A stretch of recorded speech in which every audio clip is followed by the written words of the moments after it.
Hey everybody, Laura here with Jot and Tittle Vintage Typewriters. So this week's video, I thought I would do something a little bit different than what I normally do. So it's not a tutorial, but I decided to compare a 1961 Royal Heritage with a 1946 Royal Quiet Deluxe, and to talk about the difference, because sometimes you might be like, what is the difference anyway, other than how they look? So let's take a look. This one's going to be much shorter than normal. Also, before we get into it, I always forget to ask, would you mind subscribing, liking this video, leave a comment, or leave your experience with the Royals and tell me what your favorite Royal typewriter is, or the differences that you've noticed if you've typed a lot. And okay, let me turn this video camera around and let's take a look at a 1961 Royal Heritage and a 1946 Royal Quiet Deluxe. Okay, so here's the two that we're gonna be comparing. This is the Royal Quiet Deluxe. There we go. It's having a hard time focusing today. This is the Royal Heritage. Has a really fun blue logo plate, and if you press that, it opens up the top. So that's really fun. This is the Heritage.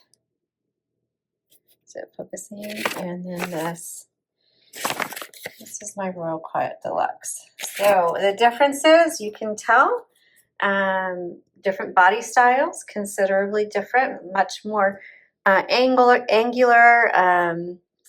but kind of almost a sleek look, and definitely the mid-century modern look. This is a very typical boxy style for the Royal Quiet Deluxe, matte finish. This has round glass keys. I love them. This has the tombstone keys. They're called tombstone because they're in the shape of a tombstone. And these are kind of the flatter. Sometimes they'll have the tombstone keys that are really thick. They're usually like greenish. And these aren't the flat ones either, but they're kind of in between, I would say. Anyway, so, and it has the white keyboard, and then it has the glass ones. So in my opinion, and this is just what I found, this one is more of a budget Royal, and this one is definitely a better performing, higher performance Royal Quiet Deluxe.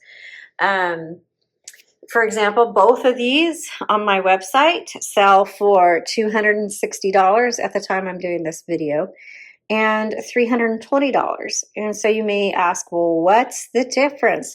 Well, there's a lot of variables in pricing, but in general, the reason these two are priced differently, even though they're both Royal typewriters, that one's a little bit newer, this one's a little bit older, but it's more expensive. One, it's just, like I said, this feels more like a budget typewriter. It still types well, but as someone, depending on your needs, writing needs and personality, but side to side, if you were to type on these side to side, you will notice that this has a much different feel to it. The flow is so much better. The bounce back, also you don't have to press down as hard or as far, so the effort into typing is much easier, much less. This one takes a little more effort, so it's harder for me with my smaller hands. This one is much easier for me. Because it's easier to type on this one, it's also going to be easier to type fast.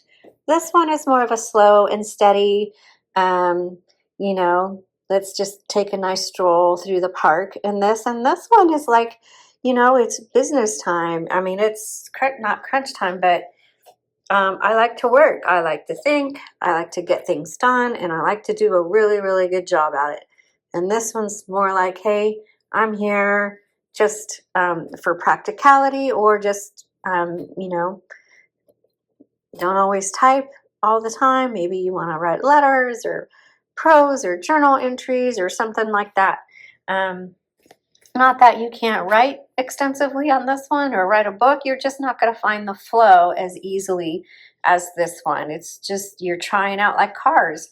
They just operate differently. Every car manufacturer has different lines of cars. They have a lower priced one, a mid-range, an upper. And so I would say the Heritage is, you know, it's kind of down on the lower, more just common, more affordable range. And this one is your kind of, it's a little bit higher. It's a little bit better, looks a little bit nicer, a little more professional, but it also performs quite a bit different than this one. I'll just type a couple so you can kind of see. Just type this line here.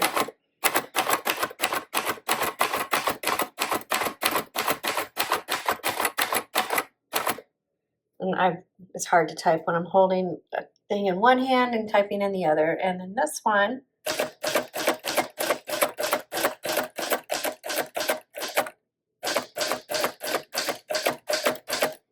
they sound different. They feel completely we'll scroll this up so you can kind of see. That is what that looks like. So it's a little bit, that's a 12 CPI. And let's scroll up this one. This one is also a 12 CPI, but just, oops, sorry. They look almost identical. Struggling to, here we go. That one. This one is actually slightly different, but not a lot. But the feel of this one even sounded differently. So that's kind of just a basic comparison.